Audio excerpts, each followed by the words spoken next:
आपने ऐसी बहुत सी कहानियां अभी तक सुनी होंगी जिसमें भूत प्रेत आत्मा के बारे में बताया जाता है या उनसे ताल्लुक रखती हैं। लेकिन हर बार ये शक्तियां भूत प्रेत आत्मा की शक्ल में आए ये जरूरी नहीं है। कभी कभी ये रहस्यमय शक्तियां अपना फायदा निकलवाने के लिए किसी इंसान को इस हद तक परेशान कर देती हैं कि वो इंसान अपनी जान खुद ले लेता है। कभी कभी ये शक्तियां ऐसी ताकत दे देती हैं इंसान को कि उसे लगने लगता है कि वो भगवान बन गया है। कभी कभी ये शक्तियां ऐसी चीजें सामने ला देती हैं कि व्यक्ति को लगने लग जाता है कि वह इस दुनिया का ही नहीं है। लेकिन हर चीज की एक कीमत होती है। आज हम region x special the mysterious show में एक ऐसी घटना के बारे में बात करेंगे जो आपको यकीन दिला जाएगा कि हमारे आसपास कई सारी शक्तियां मौजूद रहती हैं। क्या हो अगर आपको एक ऐसी शक्ति मिल जाए जिससे आप जो सोचें वो पूरा होने लगे, जो आप सपने में देखें वो पूरा होने लगे, तो आपको लगेगा ना कि आप ही भगवान बन चुके हैं। आज का एपिसोड कुछ ऐसा है जो सोचने पर मजबूर कर देता है। दोस्तों, ये बात तब की जब 90s के दशक में एक दौर आया था जब लोग मिरेकल्स, चमत्कारों पर बिलीव करने लगे थे। मूर्तियां दूध पी रही थी, किसी एक दरगाह पर चादर चढ़ाई जा रही थी तो सारी मन्नतें पूरी हो रही थी। और ये वो दौर था जब लोग कुछ भी मानने को तैयार थे। उसी दौरान एक अफवाह उड़ी थी कि आसाम की काली घाटी के पास एक मंदिर है, जो मंदिर आम मंदिरों जैसा तो बिल्कुल भी नहीं है। वहाँ पर आम तरीके से पूजा नहीं होती थी, बल्कि लोग ये कहते थे कि वो मंदिर अपना पुजारी खुद चुनता था। कोई पुजारी उस मंदिर में जाकर पुजारी नहीं बन सकता था जब तक कि मंदिर न चाहे कि वो मंदिर हो पुजारी बनेगा। और ये भी कहते थे कि वो मंदिर एक ऐसा मंदिर है जहाँ पर आप जो मांगोगे वो पूरा हो सकता है। यहाँ तक कि अगर आप किसी को नुकसान पहुँचाना चाहते हो तब भी वो आपकी मन्नत को पूरा करने की शक्ति आपको देता था, बशर्ते वहाँ पर आप एक तरीके से पूजा करें और जिसमें आपको पूरी रात पूजा करनी होती थी, सूर्य उदय तक, जब जाकर वो मन्नत पूरी होती थी।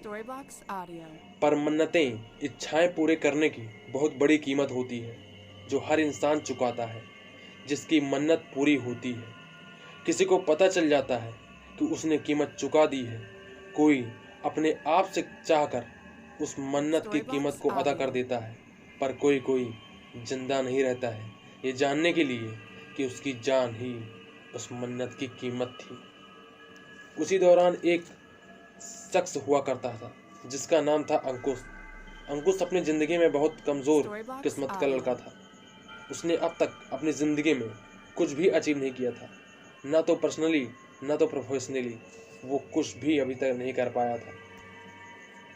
और दोस्तों, उसको बस इसी बात का मलाल रहता था कि उसने अपनी लाइफ में अब तक कुछ भी एक्साइटमेंट वाली चीज़ें नहीं की हैं। उसके लाइफ में कोई भी एक्साइटेड चीज़ें नहीं है। ऐसे कोई कारण नहीं है जिससे वो अपनी लाइफ को पसंद करे। इसलिए वो भगवान से हमेशा यही मांगता रहता था कि मुझे कुछ ऐसा एक्साइटेडमेंट दो जिससे मैं जो चाहूँ वो पा सकूँ, मैं सारी खुशियों को अपने कदमों में देख सकूँ। और ये चीज़ें वो भगवान से हमेशा मांगा करता था। और इन्हीं दिनों उसे उस मंदिर के बारे में जानकारी मिली, जिसके बाद वह अपना सारा काम छोड़कर उस मंदिर को ही अपना लक्ष्य मानकर मंदिर की ओर चला। वो मंदिर एक ऐसी जगह पर था जहां जाने के लिए बड़ी जद्दोजहद करनी पड़ती थी। पहाड़ पर चढ़ना पड़ता था, उसके बाद भी 150 सीढ़ियाँ चढ़नी पड़ती थी, तब जाकर वो मंदिर आता था। और इससे भी बड़ी बात यह है कि वहाँ पर हर कोई पहुँच भी नहीं पाता था, और जो पहुँच जाता था वो मंदिर के प्रति श्रद्धा और चाहत रखने वाला ही होता था। और जो पहाड़ों के बीच जाकर सीढ़ियों को चढ़कर उसके अंदर पहुँच जाता था, उसके लिए भी पूजा कंप्लीट करना एक आम बात नहीं थी, क्योंकि पूजा करने वाला व्यक्ति किसी खास तरीके से वहाँ जाता था। लेकिन अंकुश मंदिर पहुँच जाता है और जैसे ही वह मंदिर में कदम रखता है, तुरंत कहीं से पुजारी आ जाते हैं। उनके हाथों में थाली होती है और सीधे उनके पास आकर बोलते हैं, सगुन को वहाँ रख देना और ये थाली तुम्हारी है। Storybox Audio. इसे पूजा शुरू करने के लिए तुम्हारे पास होना ज़रूरी है, और अभी से पूजा करने की मुहूर्त 1 घंटे बाद है। और एक बात ध्यान रखना, जब पूजा कर रहे हो तो अपने आसपास और Storybox पीछे मुड़कर Audio. मत देखना, चाहे कैसे भी आवाज़ें आए। तुम पीछे मुड़कर मत देखना, अगर तुम पीछे मुड़े तो पूजा भंग हो जाएगी। और जब पूजा खत्म हो जाए तो उल्टे पांव इस मंदिर से बाहर निकल जाना, लेकिन मंदिर के सामने Storybox पीठ मत Audio. करना।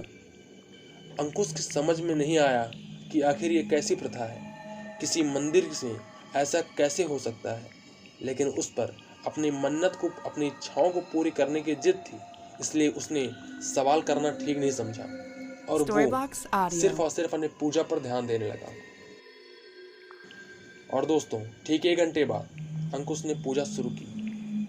पूजा शुरू हुई तो 1-2 घंटे बाद उसके पीछे से कुछ आवाज़ें आ रही थी, जिसमें Storybox उसे उसकी माँ Audio. की आवाज़ें आ रही थी, लेकिन उसकी माँ अब से 2 साल पहले गुजर चुकी थी। उसकी माँ की आवाज़ों को सुनकर अंकुश का ध्यान भंग नहीं हुआ और वो लगातार पूजा करता रहा। वह सुबह तक पूजा Storybox करता रहा, Audio. जब तक सूर्य उदय नहीं हुआ। जब सूर्योदय हुआ तो वह पूजा खत्म करने के जब उठा, तब फिर से वो पुजारी न जाने कहाँ से आ गए, और फिर से वो अंकुश से थाली लेकर चल दिए। वो Storybox चाह ही Audio. रहे थे कि कुछ दूर जाकर उन्होंने कहा कि मंदिर के सामने पीठ मत करना। अंकुश को ये बात याद थी और उसने ध्यान से सोचा और प्रार्थना करते हुए वो मंदिर से बाहर निकल गया उल्टे पांव। Storybox Audio. वो घर गया। घर में वो आराम से सोच रहा था कि हाँ, आज एक बढ़िया यात्रा करके वह आया है, लेकिन उसके साथ एक उसे बेचैनी महसूस हो रही थी। न जाने क्यों, लेकिन ये बेचैनी उसे महसूस हो रही थी। वो रात में जब सोने गया तो एक बेचैनी के साथ वो सोने गया। उसी रात में एक सपना आया जिसमें उसने कुछ देखा और वो अनजाने में उठा। उसने एक कागज और एक पेज लिया, एक कलम लिया, उसने एक पेन और कागज लिया जिस पे उसने कुछ ड्राइंग कर दिया, कुछ स्केच बना दिया और फिर से वो जाकर सो गया। वह जब सुबह उठा तो उसने अपने पास कागज और एक पेन को देखा और उसमें एक स्केच था। अंकुश ने देखा कि उसमें वह एक महिला का पीछा कर रहा है और उस महिला को मारकर उस महिला के सीने में खंजर घूंपकर वह उससे पैसों से भरा बैग छीन लेता है। अंकुश को यकीन नहीं हुआ। उसने ये सब सपना मानकर छोड़ दिया और वो तैयार होकर जब टीवी देख रहा था तब टीवी पर एक खबर आ रही थी। टीवी पर वही खबर थी जो उसने सपने में देखा था। वो हैरान था कि आखिर ये कैसा हो सकता है, आखिर ये कैसे हो सकता है, सपने वाली चीज हकीकत में कैसे बदल सकती है। और अंकुश की निगाह उसके बेड के पास गई जिसके नीचे एक बैग था। दोस्तों, ये बैग वही बैग था जो उसने स्केच में बनाया था, जो उस महिला से इसने छीना था, और ये बैग उसने छीन लिया था। वो परेशान था और इस परेशानी के साथ ही उसने बैग को तुरंत नीचे फेंका और अपने ऑफिस चला गया। वो वहां पर सारा दिन ये सोचता रहा कि आखिर ये कैसे हो सकता है, क्या कोई सपना ऐसे सच हो सकता है, और क्या ये उसने स्वयं किया है, जानबूझकर किया है। आखिर ये क्या है, उसे कुछ समझ नहीं आ रहा था। वो रात में घर आया, खाना बनाया, सोफे पर टीवी देखते देखते सो गया। रात में फिर वही हाल हुआ। उसे सपना आया, उसने ड्राइंग बनाया और फिर सुबह उठा पाया। लेकिन सुबह उठने के बाद उसने जब अपने पास एक कागज और एक पेन को देखा, उसमें एक स्केच को देखा, तो वो फिर डर गया। लेकिन जब उसने स्केच में देखा तो वह एक बैंक ऑफिसर से बैंक के सारे पैसे एक सूटकेस में भरता हुआ देखा जा रहा था, और लास्ट में उसने बैंक मैनेजर को गोली मारकर सारा पैसा वहां से लूट लिया। और फिर वही सूटकेस उसके घर में था। ये सारी घटनाएं उसके साथ लगातार होने लगी। हर रात वह सोता, हर रात एक सपना देखता, हर रात एक कत्ल होता, हर रात एक क्राइम होती, और इसका जिम्मेदार सिर्फ और सिर्फ अंकुश था।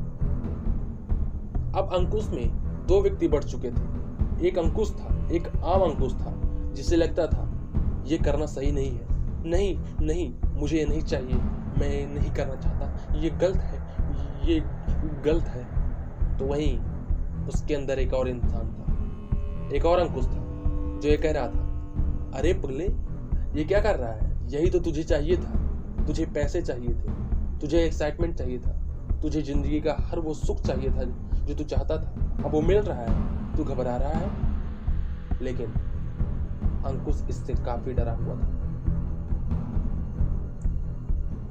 और अंकुश इसको लगातार सोच रहा था कि आखिर ये क्या हो रहा है उसके साथ, और इसको रोकने का क्या कोई जरिया है।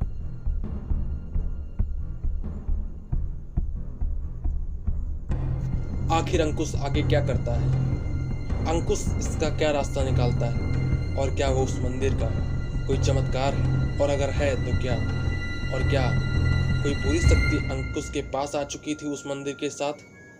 इन सारी घटनाओं के बारे में हम एक दूसरे वीडियो में चर्चा करेंगे। इस वीडियो में सिर्फ इतना है। इस वीडियो अगर आपको पसंद आया है, यह वीडियो अगर आपको पसंद आया है तो आप वीडियो को लाइक कर दें, अगले वीडियो को देखने के लिए चैनल को सब्सक्राइब कर दें, और किसी ऐसी जगह पर जब आप जाएं जहां पर आपको प्रार्थना करनी हो तो ये ध्यान देना कि वहां पर अच्छी शक्तियों के साथ साथ बुरी शक्तियां भी हो सकती हैं, जिनसे आपको बचे रहना है, जिनसे आपको बचना है, और इसलिए हमेशा सावधान रहना है वहाँ पर आपको, क्योंकि हमारे आसपास ऐसी बहुत सी शक्तियाँ होती हैं जिसे हम महसूस कर सकते हैं लेकिन देख नहीं सकते।